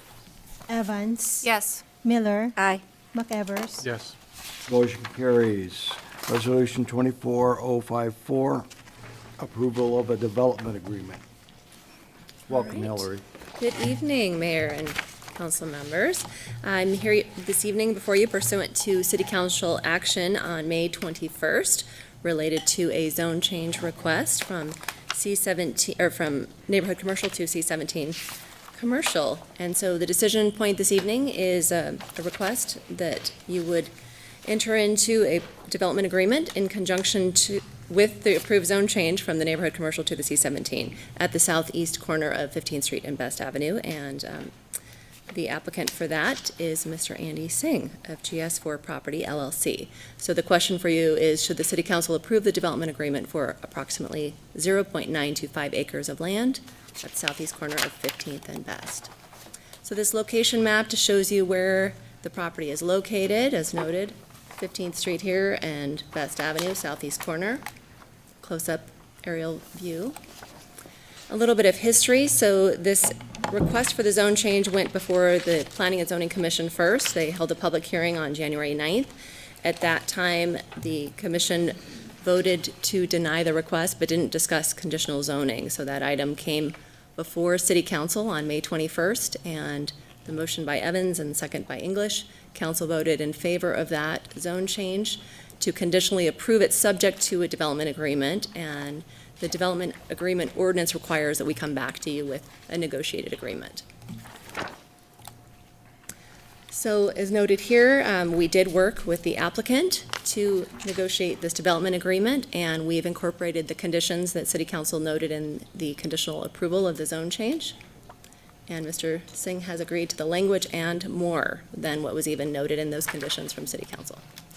So I'll just quickly go through the items that are outlined in the development agreement. So he has agreed to, in addition to kind of our standard commercial design guidelines for lighting, he's agreed to limit the intensity of the lighting in the parking lot, as well as the canopy lights for the fuel area, to not exceed 3,000 Kelvin or 10-foot candles, and also to have the canopy lights for the fuel pumps. They'll be not turned on any earlier than 6 a.m. and they'll be turned off at 10 p.m. each night. And they will be submitting a lighting plan with the building permit. And then the signage will all be low-profile signage, including the canopy signage. And the monument sign, so there'll just be one sign for the property. There won't be a tall one. It'll be limited to 8 feet tall. There will not be the ability to do the pole signs or roof-mounted signs. And no sign will be allowed on the building that extends above the roof line or the top of the canopy of the fuel station area. And any canopy or wall-mounted signs will be installed to face the adjacent roadways and not toward the residential areas. Additionally, the signage that would be on the fuel canopy would be channel lettering and illuminated. The fuel canopy will have just the fuel company's letters facing the south, and then the logo of the fuel on the west side of the canopy. There wouldn't be any of the LED reader boards. They will also do the condition that council asked for to make sure that there's appropriate signage for the delivery trucks, as well as ingress egress that would be approved by the city engineer. And for fuel pumps and capacity, this is limiting it per those conditions as well. So there would only be 3 of those fuel pumps, and there would be double-sided. And the fuel pump canopy will be designed to be minimally visible and match the building design and materials. And you have seen in the renderings, which I'll show you, that those do have the same materials and complement each other very nicely. And this is the same item that I mentioned before, just that the fuel pump lighting, as well as the fuel pumps, will be turned off from 10 p.m. to 6 a.m. The height of the building shall be 28 feet, and the canopy will be limited to 20 feet. So that's maximum height. And there's a note on the screen here, and I put it in the staff report. The applicant had stated before that they would limit the main building to 20 feet, but didn't understand our measuring for height is to the highest point from the average finished grade. And so their building will be maximum 28 feet, but that is shorter than what's allowed in the adjacent residential zones or the neighborhood commercial, which allows 32 feet, as well as 45 feet if it was more of a public recreation, community education, or religious assembly. And then they also agreed to the higher intensity landscape buffering on the east and the south side. So they've agreed to the landscape buffering of 10 feet on both sides with the established or more established trees. So they're 15-foot height versus kind of our standard that's a requirement with commercial design guidelines. So they've entered into an agreement for that. And all buildings will be set back at least 10 feet from the residential areas on both the east and southern property lines. The drive-through, there's a restriction on any drive-through, so you couldn't have a drive-through coffee shop or anything on the property. The only drive-throughs are the fuel stations, and the project design must be constructed substantially in accordance with the rendering and the site plan, and those were included in your development agreement. So here's some of those rendering images. You can see the site. So the canopy here, flat roof, 20-foot height maximum, and then the 28 feet would be measured to the top of the peak here. This indicates the 10-foot buffer with the established 15-foot trees. They also have added a fence, and I had sent an email to council clarifying that, so I'll show in the other images. There will be a fence on both Best Avenue and 15th Street. And then the sign location, I'll show you in a better image that shows this will be that monument sign that's limited to the 8 feet. Here's the front of the building. This is the side of kind of a picnic shelter pergola area. Some green area to the south of the building, so this is kind of looking at it, looking northeast. Here's looking south at the property, so this is Best Avenue here. And this is the fence. It would be along 15th Street, so you're kind of looking north-northeast. Here's the back of that sign. And here's just another image kind of looking northwest. So this is that buffer on the southern edge of the property. And here is the site plan that shows us the scaling that would be standard to be submitted with the building permits. And here is just the colored image that also shows that sign location. So decision point, recommendation is City Council is tasked with making a motion for Resolution 24-054 on the development agreement for approximately 0.925 acres of land south of East Best Avenue and east of North 15th Street, and the applicant and his architect are here if you have any questions for them. With that, I would stand for any questions. I see Woody has one. I've got a couple. Okay. Can you go back to that picture, I think, looking north? Yeah, that one. Now, it looks like the sidewalk is outside the fence. Is that correct? Is that the sidewalk? The Correct. north This is side? right along 15th Street, so that would be Okay. within the right-of-way, and they'd have their fence outside of it. Another picture made it look like the sidewalk is next to the gas station without the buffer. Okay. That's why I was questioning it. Doesn't that look like Oh, the okay. sidewalk's inside the fence? Right, so the fence would have to be on the property side, so this one just shows with the plant strip, which is standard construction. We have a 5-foot sidewalk. You can do two different things with commercial design guidelines. You can either do a 5-foot park strip, which is the green grass area with the street trees, and then you do the 5-foot sidewalk, or you could do 10-foot with the tree wells. So the sidewalk is still outside the fence? Correct, yes, it would be. The other question I had was, what's the impact on the traffic lanes in that intersection?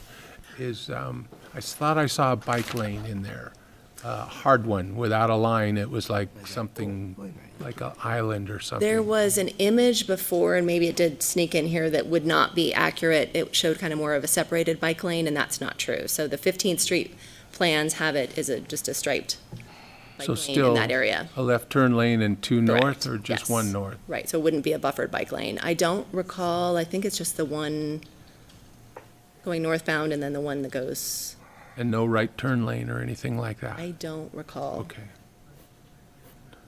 That's Left out turn of lane your, only, okay. out of your preview, huh? I know. It's that bike guy.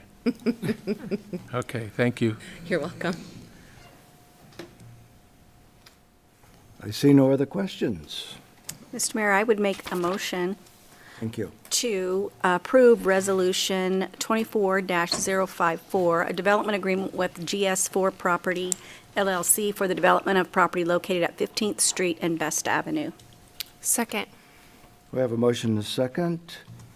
Seeing no further discussion, will the clerk take the roll, please? English, Yes. Wood, Yes. Evans, Yes. Miller, Aye. McEvers, Yes. Gookin. Yep. Motion carries. We now have one item left, and that is the presentation on the downtown core infill codes and design guidelines. Hillary, Hey, still on tap. I know. Mr. Mayor, before Hillary starts, stay I up want to here. say I've been on this committee, and I'm really impressed with the people on the committee and the feedback and the direction, and I just got to tell you, it's a lot of stuff to cover, but they kind of reached where they're stuck, so they need more input from us before they go forward, and I just wanted to thank Hillary and the rest of the committee for doing what I think is a tremendous job of trying to pull this mass of stuff together, so thank you. Thank you Great very to much. hear. Thank you, Dan. Appreciate that. So yes, I'm here before you this evening to kind of give you a progress report on where we are and to get some further direction on the downtown core and infill development standards and design guidelines. So the decision point this evening is what direction should council provide to the planning department and the working group regarding updates to the development standards and design guidelines for both the downtown core and the downtown infill areas, and that includes outreach, priority items, consultant studies, et cetera. And furthermore, should council direct staff to issue a request for proposal seeking urban design expertise to help evaluate the development potential of the downtown core and potential code amendments related to height, tower locations, spacing, et cetera. And I'll give you a little bit more. There might be a change to that decision point. I have some helpful updates for you that would be beneficial related to cost. So a little bit of history and performance analysis. So the current codes that we have in place have not been substantially changed since they were adopted. And so the downtown core, the development standards and design guidelines were adopted in 2006, and then the infill areas were adopted 2 years prior, so in 2004. And the city had consulted, or had hired a consulting firm, Element Architects, with Mark Hinshaw as the urban design lead that was helping with that effort. He also helped with our commercial design guidelines and some of our midtown development standards, et cetera. And so he really led that process and worked with the city at the time. I did want to point out, too, at the time that the code was amended, the downtown core was zoned C34, so that was our highest intensity zoning district, so 34 units per acre was standard in the downtown. There was no height limit, and there were no setbacks. So I think at that time they realized they needed to do something, because if it was just completely unlimited, there would really be implications for impacts to downtown and views. So in the comprehensive planning process, as well as our historic preservation plan, both adopted by this council, we did anticipate that the codes both did need to be looked at, because it has been a while, and so looked at things we would need to be looking at as view corridors and development potential, impacts on traffic, the impact to historic structures, preservation of historic buildings, all of that. And of course, you're very well aware that some of our recent developments necessitated us to look at this sooner rather than later. So in response to that, staff did work to form a working group in May of this year, and we have 10 members, and thank you to Councilmember Gukin for serving on that. We have representatives from our Planning and Zoning Commission, our Design Review Commission, Historic Preservation Commission, as well as the Downtown Association, and other design professionals that have experience in designing buildings in our city, as well as historic preservation. So they've been fantastic, a very talented group. We also have city staff as support, so staff from the planning department is working closely with them, as well as our city engineer, who hasn't attended the meetings yet, but is aware of everything and will be attending when we start talking about traffic impacts and parking, and then Ted Lancy, as our building official, has been attending.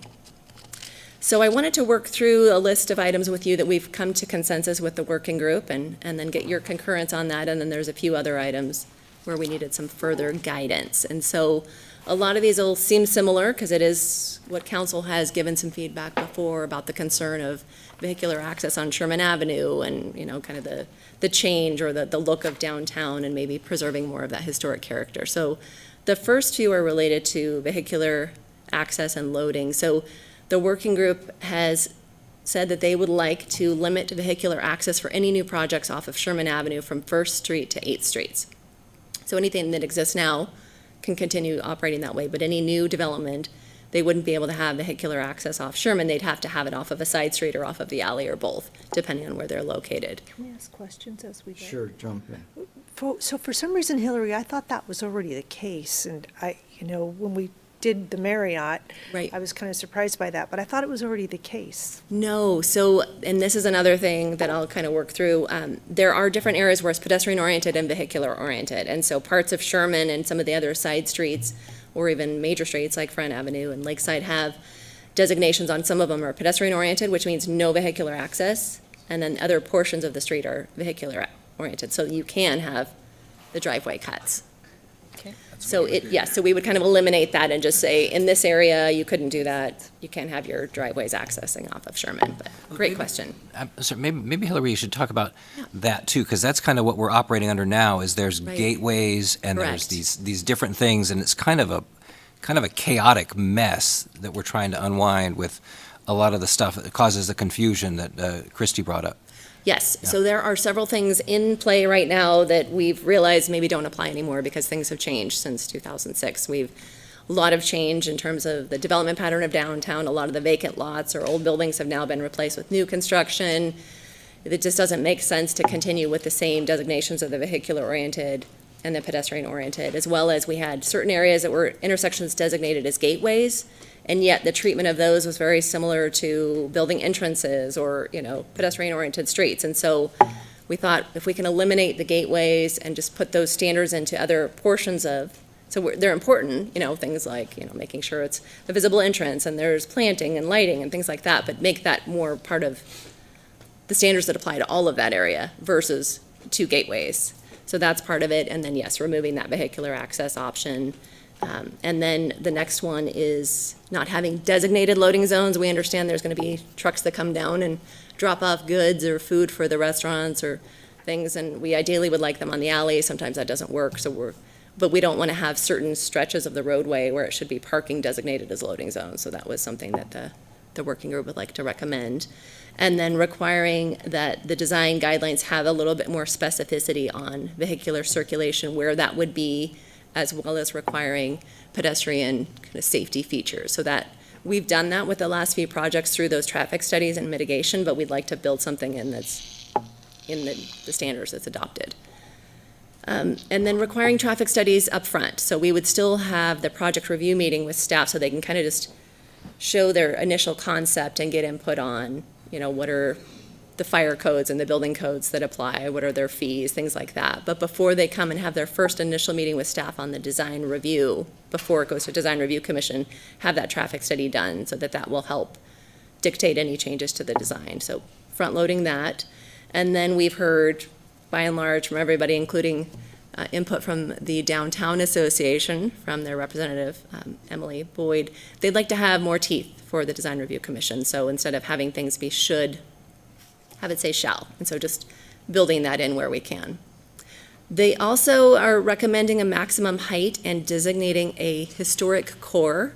And so this would be a big change, but kind of looking at the fabric of downtown and what Coeur d'Alene's known for, looking at having a historic core and limiting any new construction to 48 feet tall. And so that's actually taller than many of the buildings within that area, but from 2nd Avenue to 8th Avenues would be kind of that area. And so that would be on Sherman Avenue as well as on the south side of Lakeside Avenue. And then adding in more historical context to the design guidelines. So in the staff report, and I won't go into all of this, but we've really spent a lot of time, and this is where it's helpful to have our Historic Preservation Commission representatives and former.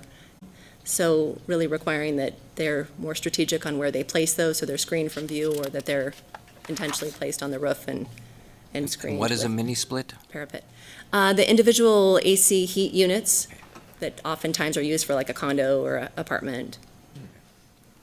And then this next one it's in the code now, and no one has really taken advantage of it yet, but there's the ability within our current code that you can have a balcony or your parapet or any of the kind of architectural features could extend 4 feet into the right-of-way. And so kind of talking with the building official and the working group, we thought 2 feet is probably more appropriate, but allow 4 feet if they were to provide more sidewalk space for the public to use. So that's kind of a recommendation on that. Ms. Mayor, Hillary, can I just jump in on this? What was this conversation that surrounded just one side of Lakeside Avenue instead of both sides?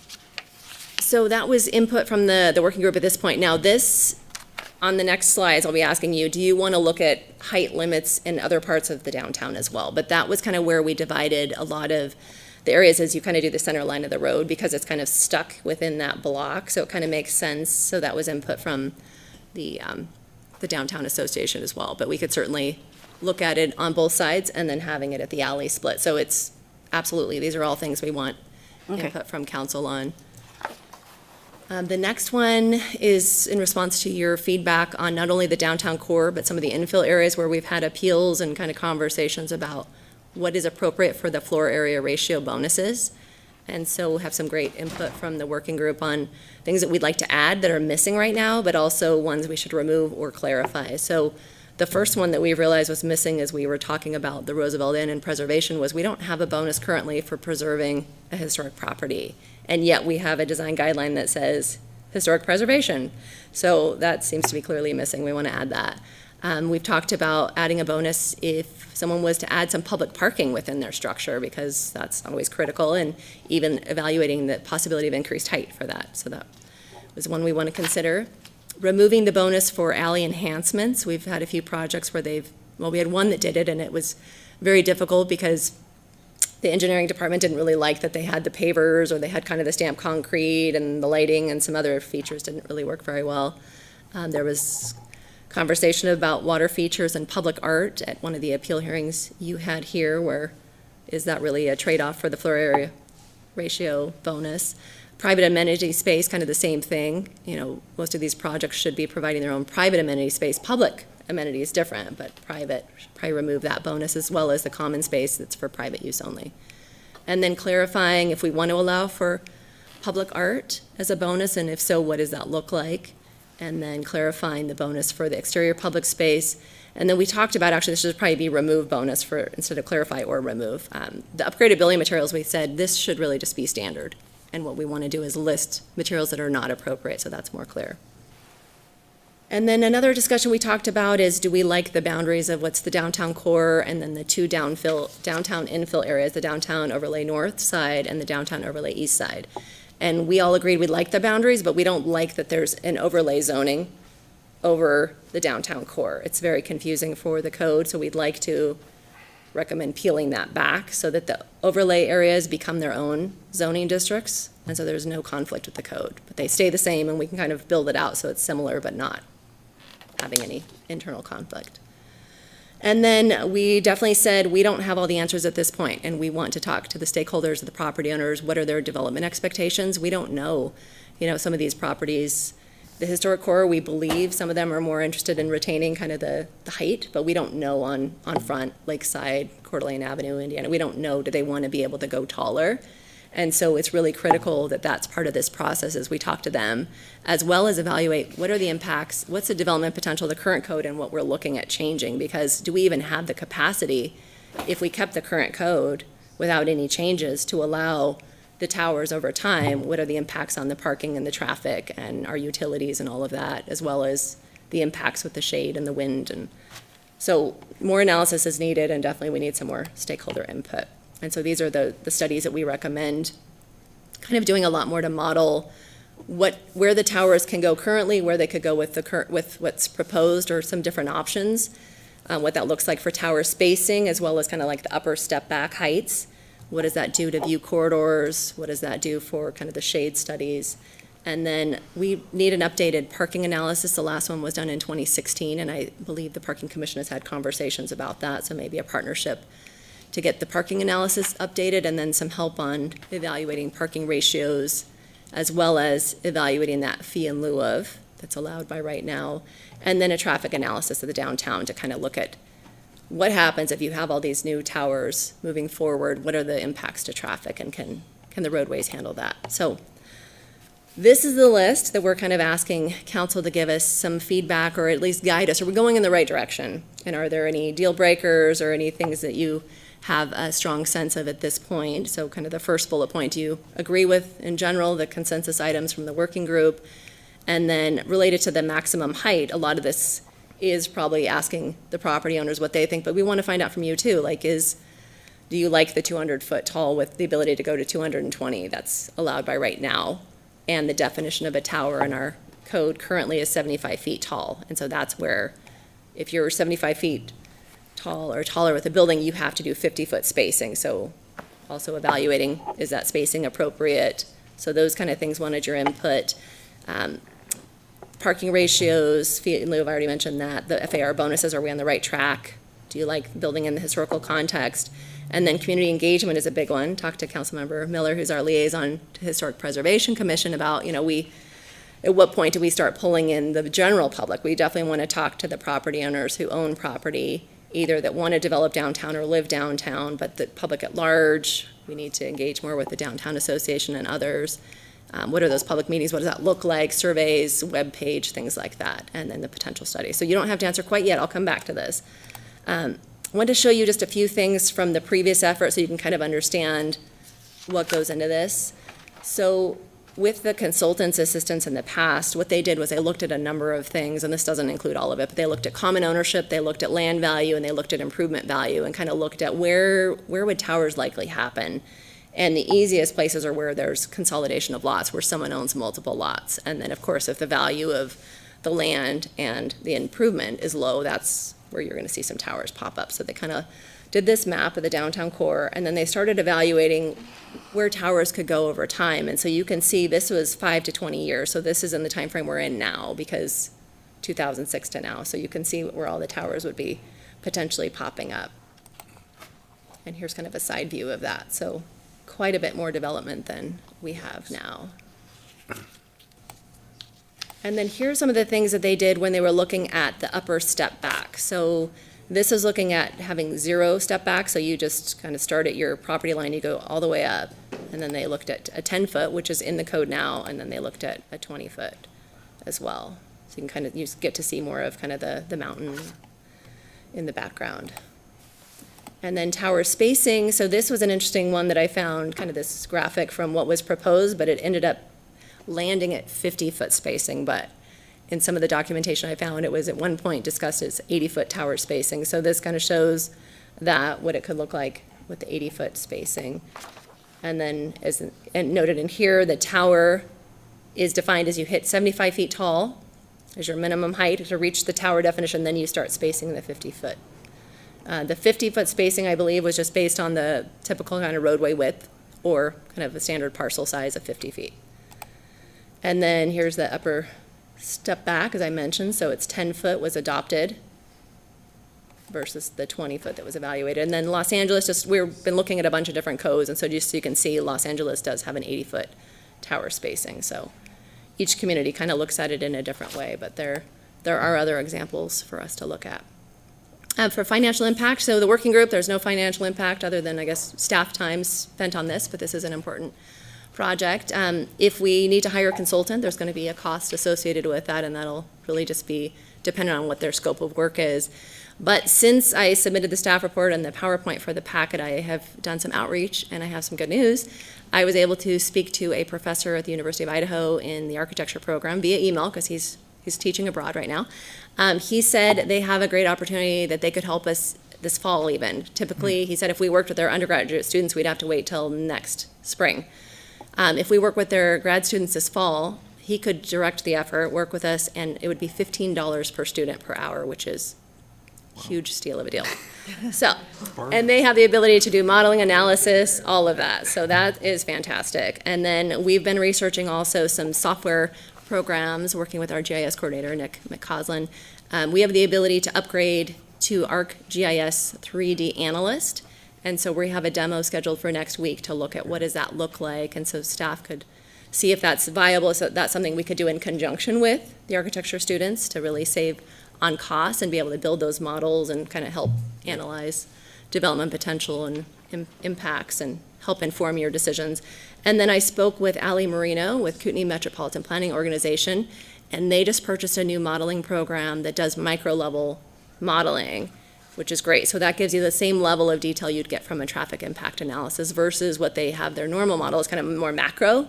And so she's willing to work with us, and she, of course, spoke with Glenn Miles, and they want to work with us. And so we have a scoping meeting with her next week as well with our city engineer. So great things there. So really kind of we'd be looking at potentially just a parking analysis and help with the parking ratios at this point for potential financial costs. So your decision point recommendations is really just to kind of give us direction on, do you like these items? What are your priority items? And should we seek consultant or other expertise and assistance? And then here's that list if you want to work through any of that, if you feel like you can. If not, I can come back at a future meeting. I'm kind of curious as to how tonight you can get that kind of feedback. It's tricky. I guess if you just say you like what we're doing, and yes, why don't you start working with the University of Idaho, just to kind of get that lined up, get KMPO lined up, and then we'll bring you back more information. Because a lot of this is you're not going to know until you see the modeling, right? To say, you want to know what does it look like for the development potential? What does it look like for then if you develop that? What are the impacts on traffic and parking and shade and view corridors and all of that? So I guess generally, are you supportive of what we've been doing? Do you want us to proceed with the community engagement and the kind of the next steps, and are we on the right track? I think this is wonderful work. I think it's appropriate and necessary. This is a little bit off of it, but as long as you're looking at traffic analysis and studies, could you look at the possibility of closing Sherman from 3rd Street to 5th or 6th Street from Memorial Day to Labor Day, just to make it ped-friendly for those 3 months? You're not going to be here, though. Yeah, easy No, for you the to. point of that, Woody, is... Just kidding, boss. I know. But I think that adds to the viability of the downtown businesses. And I think it also will make the downtown even more inviting if there's that pedestrian mall right there in the center of town. So maybe it's crazy, but I think it should at least be visited. Mr. Mayor, this did come up during one of our workshops, and the consensus is that it would kill a lot of businesses downtown. Because it comes up every so often. People say, oh, let's turn Sherman Avenue into a mall, but it wouldn't work that way. And that's kind of what the group, because it came up in our group, and I don't know, did Emily weigh in on that at all? Do you remember? She said we had done studies in the past, and I know we had done something when COVID was here, and we talked about Right. COVID streets. They had surveyed the downtown businesses and property owners a number of years ago, and then again during the COVID surveys. But I think it was more a permanent closure. It wasn't a temporary one, but there was definitely concern with the impacts to the businesses. And then I think it was looking at even closing it further. And I know, how you've said it, at least if it's from 3rd to 5th, it wouldn't impact the boat launch because that was a big issue. But just the traffic flow in and out. I mean, certainly if majority council wanted us to look at that, we could have that as part of the stakeholder questions and the traffic study. I think the full closure is a challenge. I brought it up to our former mayor, Steve Widmeyer, who was heavily involved with downtown, and he's like, oh no, it would kill. But I don't know if that still is sentiment, but at the time it was kind of a non-starter. Well, okay. And like Woody says, you're going to be in Colorado, so. Got to take your shots. We only have a month left. I have my finger up, though. Go ahead. Okay. So let me go back. I was on planning and zoning when we were starting on the towers, and the biggest thing were view corridors, and that was important. And I think back to it because the view corridors never made sense other than you're on the street, can you see past the wall of a building? Well, now there's taller buildings. The ladies over here, you're going to block my view. I won't be able to see Tubbs Hill and the lake. So I thought that was something important. What's kind of triggering me right now is, and Dan, I thought the focus, when I think of the focus is downtown, save the history, save this, save that, and I'm looking at towers everywhere, and I guess I'm naive to the fact that it go, no towers. Be done with the towers, right? Build the walls. And I get it. It's part of, as Troy trained me, is if you're not growing, you're dying. And then, the concerns of a lot of folks that you hear, they don't live downtown. I don't come downtown. It's not friendly. It's not where I am. It's where the rich people live. It's this, it's that. And we're concerned about keeping the balance, as I understand it.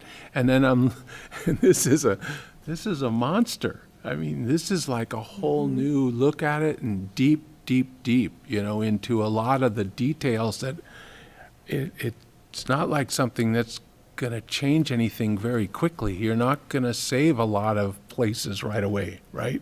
This is a year of work or more. And in the meantime, things are going on. And then you want to talk to the people who own the dirt. I get it. They own the dirt.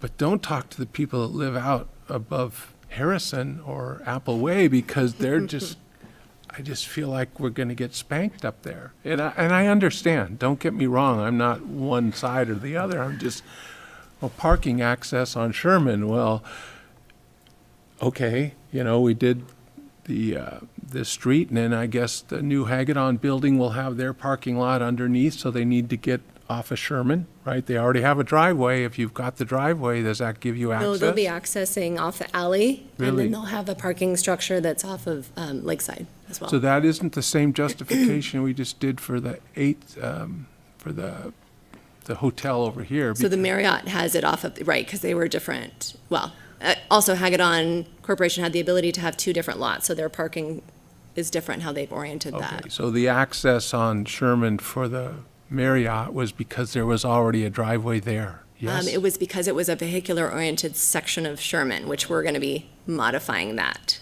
Yeah, that was interesting. Okay, I think parking, view corridors, growing, and stopping towers, sorry. Sorry, those are my brainstorms right now. Thank you, Mr. Thank Mayor. you. I just want to say thank you, Hillary and Dan. This is a ton of work. And Kevin, I see Kevin out in the audience, and I saw him on the list as well. I'm fully supportive in continuing to explore these items. I think we're just a bit overdue. So I really appreciate the effort behind it. And I love the financial savings that you potentially found in some of those study options. Good. Kiki? Thank you, Mr. Mayor. I'll just say that generally in consensus with what you've done so far, so keep going, which is great. I sort of feel that some of these bonuses should probably be reviewed a little more stringently than what they are. I think that there's a lot of bonuses that are given and the public really doesn't get anything for them. So I think getting rid of more of those or curtailing them a little bit more. If you're talking traffic and streets and there's a conversation to come up about Sherman Avenue and Lakeside Avenue being one-ways, that's something that probably should be included in here. It gets brought up all the time, but the timing would be right to take a look at that and see how that comes back in the form of a study. And the verifying what a tower is really important. I think that people would be very surprised at how little issues that we have control over if we don't take these actions now. So I think you're on the right track, and it's time to stay the course and get it right. I do appreciate the historic preservation input, and I think you can do more along the visual of keeping the main walking streets to be more historic in nature without making it up, and so I appreciate all that work. Dan? Okay, yeah, I think you're definitely on track. I mean, my only thing that jumps out at me is that, the picture of the building, clear out to the property line, forget that. Actually, I like the look of the 20-foot, but, it sounds like 10 was a compromise, but yeah, you're on the right track. Great, thanks. Christie? Thank you. Yeah, I like the direction you're going. I agree with Kiki on the FAR bonuses that you've listed. It's probably a good idea to review those and see what's not necessary anymore. And then, I'm not sure how soon you'd be doing the community engagement, but I like that you have here and that it's definitely going to happen. I would just like to suggest if you're going to have real conversations about streets and towers, that you do bring in our public safety officials to be part of this working group. Okay. I'd really like to have their input. Great. Yeah. Thank you, Mr. Mayor. So, yes, thank you all for your feedback, and you're right, it's a tremendous amount of work, and trying to get it all together is tough, and Hillary's done a great job, and especially finding all those inexpensive solutions, which is always appreciated. High quality. I do agree that I would like to see the Design Review Commission have more teeth. In fact, I would love to go back to the original code, but I think we need to finalize this before we do that. But I think they could be tremendously useful, and I think that would be a benefit to all of us. Kiki brought it up. I wasn't going to bring it up, but the one-way Sherman and Lakeside, I think, would be a good solution, especially if we did that and we could make the sidewalks wider, because then we're going to get the walkability the mayor's talking about without taking away parking spaces. And I think the downtown merchants would like that, having maybe a 20-foot wide sidewalk instead of 10 or 15, which is what we have now. That's going to be really expensive, so it'll probably have to come back at some point in the future. But I like that idea. Great. Thank you. Well, thank you. That's very helpful. And I do want to point out, so you are correct that just doing the whole code update is going to take some time, but we are willing to work on the design guidelines faster. So that would at least help with any new construction, that the look of those and the FAR bonuses and some of those other things, I think, could be evaluated sooner, so. Thanks, Hillary. Thank you. Excellent work. Appreciate it. Recess. You don't need a motion or anything for that? Just, No. okay, we're cool. Okay. Oh, sure, I'll make a motion. I love recess. It was my favorite part of school. Me too. I'll make a motion to recess to July 22nd, 2024 at noon here in the Library Community Room located at 702 East Front Avenue for a workshop regarding fiscal year 24-25 budget. Second. We have a motion and a second. Before I take the vote, no, Dan, you're not going to be here for that. Yes, I will but be you're getting gonna- drunk somewhere else. You're going to share your thoughts. Anybody else going to miss it? I'll be Okay, there. great. All those in favor of recess, respond with aye. Aye. Opposed with nay. Motion carries. We are at recess.